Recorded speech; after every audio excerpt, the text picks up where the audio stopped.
one thing that I think is being lost in this conversation, and it is a little frustrating actually, is that the purpose behind what we're doing is to keep kids safe and to keep staff members safe and family members at home who may be impacted when kids and staff members come. And so the policies, what we're asking is that we have time to allow for us as a jurisdiction, a region, and a state to demonstrate lower community transmission and lower daily caseloads to get to the point where we can feel comfortable and confident that schools can reopen safely due to a lower level of virus within the community.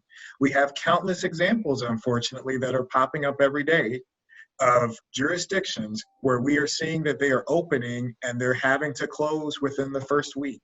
We're not making any of this stuff up. We've seen it in Indiana.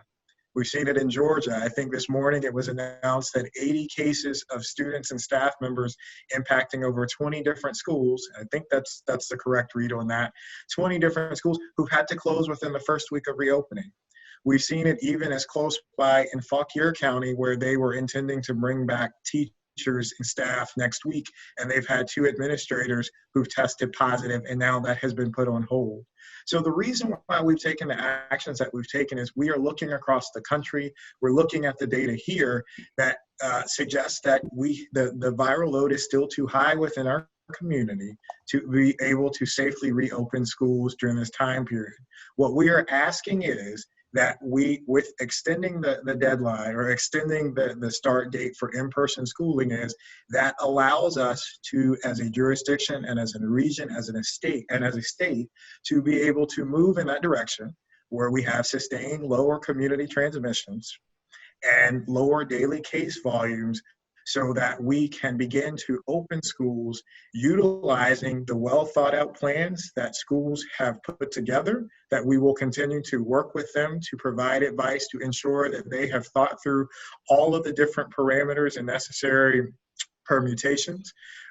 I recall the work that we did that has been very public with how we worked with the public school system. They had a very extensive plan that anticipated a lot of different scenarios and things like that to safely reopen. But they made the call based upon the advice that we still had too high of a viral load within our community to safely reopen, even with those particular plans in place.